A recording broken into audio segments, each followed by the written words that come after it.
आई, तू असताना सोबती. तू असताना शब्दही शांत असतात. मनातल्या गोंधळालाही अर्थ मिळतो.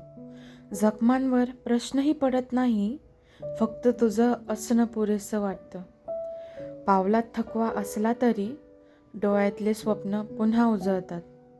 कारण तू सोबत असतेस तेव्हा अंधारातून वाट सापडते. सगळं सांगावं लागत नाही. काही नाती समजुतीवर टिकतात. हात धरून चालणं महत्त्वाचं नाही, मन जपणं खरं प्रेम शिकवतात. तू असताना आयुष्य कठीण नाही, ते फक्त खरं वाटायला लागतं.